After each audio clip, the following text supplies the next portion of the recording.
Introduction.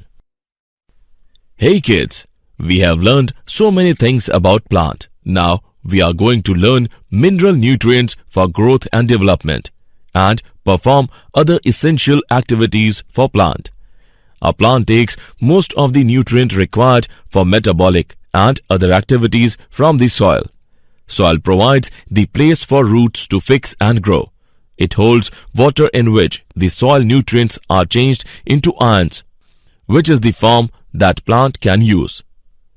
For example, potassium helps in opening and closing of stomata. With the availability of all essential nutrients, a plant can survive very well. So, throughout this module, we will learn essential nutrients for plants. Objectives. At the end of this lesson, you will be able to know mineral requirements of plants, discuss essential mineral elements, describe role of macro and micronutrient, explain deficiency symptoms and essential elements, discuss toxicity of micronutrient, explain mechanism of absorption of elements, give idea of translocation of solutes, explain metabolism of nitrogen. Methods to study the mineral requirements of plants. As the population of the world is growing constantly, so we need more reliable ways to meet the demand of food. One such technique is hydroponics. Hydroponics is a technique of growing plants without soil in water containing dissolved nutrients. Advantages of hydroponics. Plants can be grown anywhere. Controlled plant growth and water and nutrients are conserved. Essential mineral elements. The essential elements are nitrogen, phosphorus, potassium, calcium, magnesium, sulfur, boron, chlorine, iron, manganese, zinc, copper, molybdenum, and nickel. Criteria for essentiality. An element is considered to be essential if the plant is not able to complete its life cycle in the absence of element. The element is not replaceable by any other element. The element is directly involved in metabolism of plant. Criteria for essentiality. The elements can be divided into two broad categories. They are macronutrient, micronutrient. Macronutrient. The nutrient which are present in the tissues of the plant in high amount. Some of the macronutrients are nitrogen, phosphorus, and potassium. Nitrogen is a major component of protein, chlorophyll, and other enzymes that are essential for plant life. Phosphorus is necessary for seed germination, protein formation, and almost all phases of growth and metabolism in plants. Potassium is necessary for formation of sugars, carbohydrates, protein synthesis, and division of cell in roots and other parts of the plant.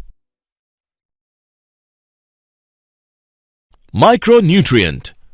Micronutrients are the elements essential for plant growth, which are needed in only very small amount.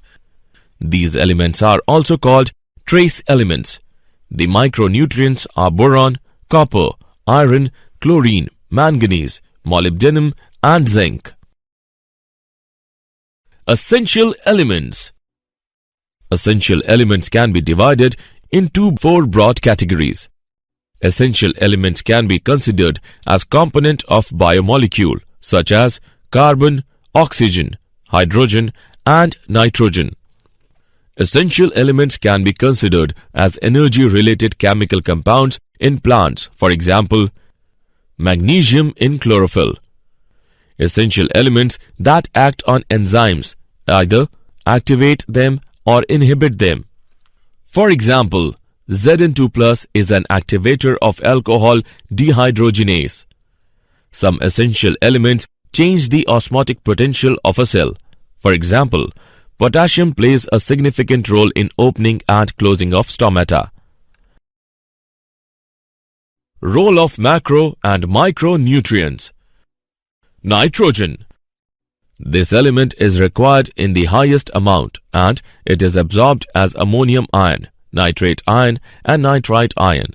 It is required for meristematic tissues and the metabolic active cells. It also helps in formation of protein, hormones and nucleic acids, etc. Phosphorus. It is absorbed in the form of phosphate ions by plants. It is part of cell membrane, some proteins, nucleic acids and nucleotides and required for all phosphorylation reactions. Potassium. It is absorbed in the form of potassium ions. It plays important role in opening and closing of stomata and cell division. Calcium. It is absorbed by the plant in the form of calcium ions. It enhances water movement in cells and is necessary for cell growth and division. Calcium is immovable. Once deposited on plant tissue, there is a constant supply for growth. Magnesium. It is a structural component of chlorophyll molecule and is required for functioning of enzymes in plant to produce carbohydrates, sugars and fats. It is essential for the germination of seeds and used to formation of fruits and nut. Sulfur. It is a structural component of amino acids, vitamins and enzymes. It gives flavors to many vegetables. Iron. It is absorbed by the plants in the form of ferric ions. It is necessary for many enzymes function and act as catalyst for the synthesis of chlorophyll. Manganese. It plays crucial role in enzyme activity for photosynthesis, respiration and nitrogen metabolism. Zinc. It is essential to carbohydrate metabolisms, internodal elongation and protein synthesis. Copper. It is present in roots and play role in nitrogen metabolism. It is a component of enzymes that use carbohydrates and proteins. Boron. It is necessary for formation of cell wall, membrane integrity. It plays a role in flowering, fruiting, cell division and the movement of hormones. Molybdenum. It reduces nitrates to ammonia. Without molybdenum, protein synthesis is blocked and plant growth ceases. Chlorine. It involves in osmosis, that is, movement of water or solute in cells. Deficiency symptoms of essential elements. When plants lack the required quantities of one or more essential elements, then plant shows poor growth and develop specific deficiency symptom. The morphological changes in plants due to deficiency of elements are called deficiency symptoms. Important deficiency symptoms are chlorosis, abnormal condition of green plants in which the stems and leaves turn pale green or yellow. The yellowing is due to a reduction in the levels of the green chlorophyll pigments. It may be caused by a number of factors. Deficiency of magnesium, iron or manganese is a common cause. Deficiency symptoms. Necrosis. It is the localized death of tissue of leaves. The death of tissues may spread to entire leaf. The deficiency of calcium results in necrosis of young meristematic regions, such as root tips or young leaves. Stunting. The growth is retarded. The stems appear condensed and short. The deficiency of calcium results in stunted growth. Dieback of shoot. Death of stems or branches of woody or herbaceous plants starting from the apex and proceeding downwards slowly or quickly due to copper deficiency. Toxicity of micronutrient. A fair increase or decrease in the amount of micronutrient required by the plant cause toxicity. The symptoms of toxicity are difficult to identify. The toxicity levels of one element differ with different plant species. If one element is in excess, then it may inhibit the uptake of another element. For example, excess of manganese may cause deficiency of iron, magnesium, and calcium. Mechanism of absorption of elements. The movement of ions is called flux. The inward movement of ions into the cells is called influx, and the outward movement is called efflux. The uptake of mineral ions follow two phases. First phase, plant tissues kept in mineral solution. Mineral ions move into the outer cells rapidly, the apoplast. Second phase, mineral ions move slowly into the inner space, the symplast. It is an active process and metabolic energy is utilized. Translocation of solutes. Translocation is the movement of mineral salts from one region to another. Through xylem, mineral salts are translocated from one part of the plant to another. Soil as reservoir of essential elements.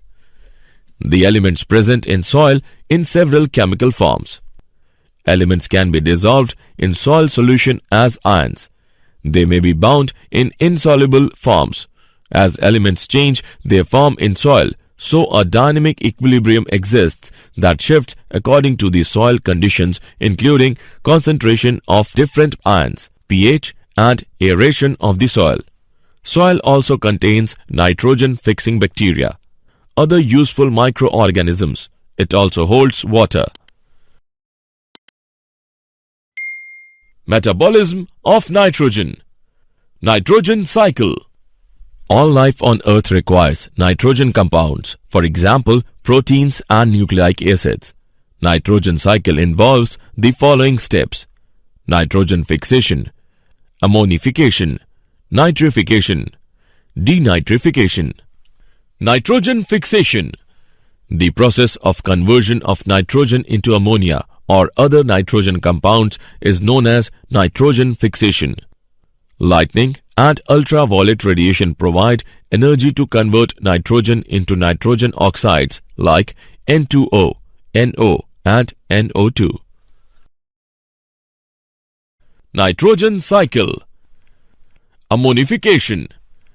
The process by which organic nitrogenous compounds are decomposed to produce ammonia is known as ammonification. Nitrification. Nitrification is the process of converting ammonia first into nitrite and then into nitrate.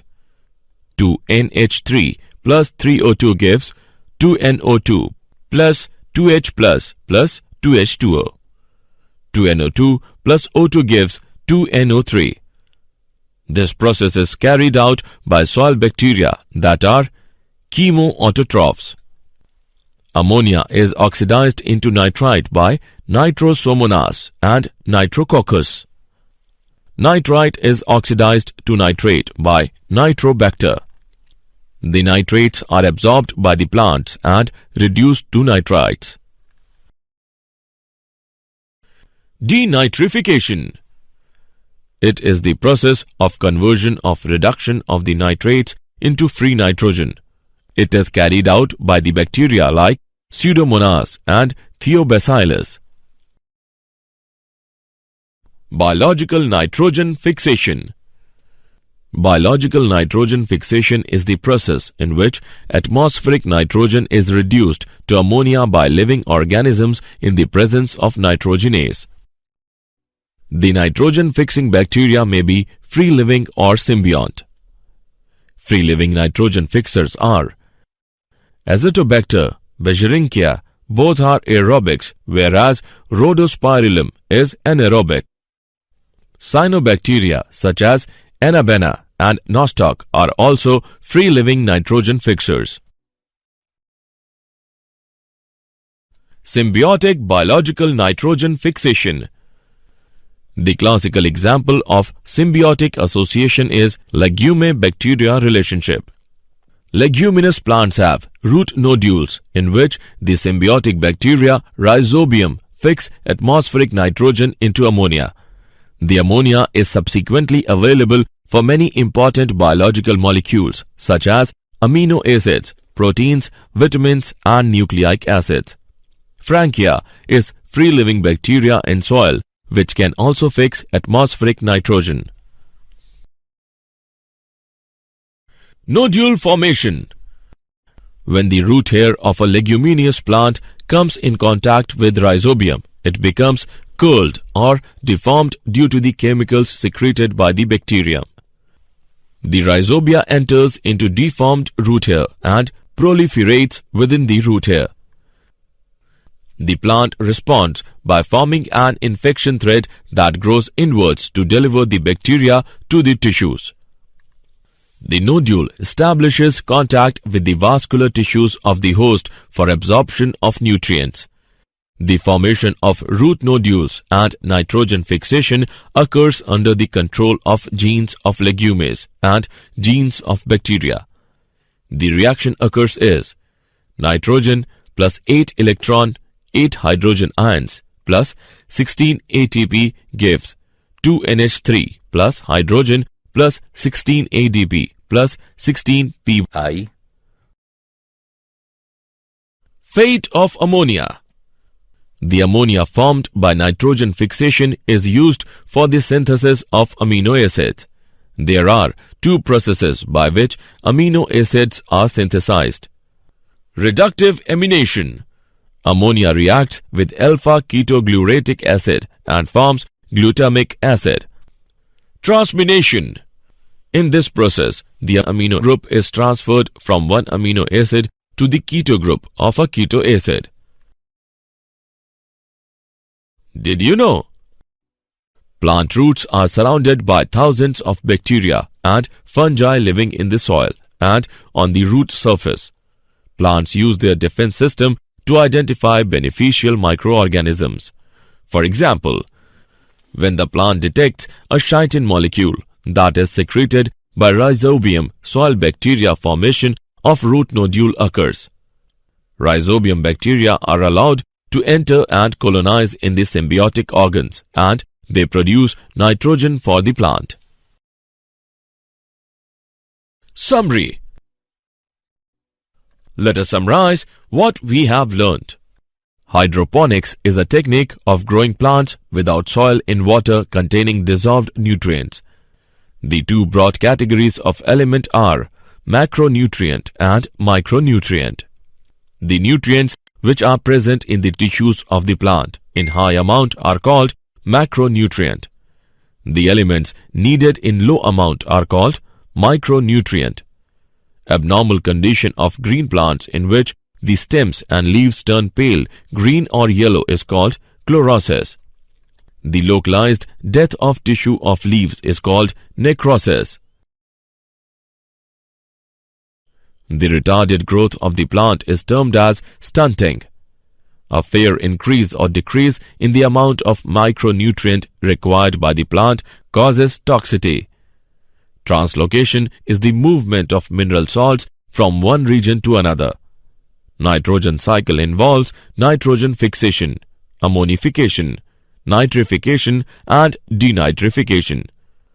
Biological nitrogen fixation is the process in which atmospheric nitrogen is reduced to ammonia by living organisms in the presence of nitrogenase.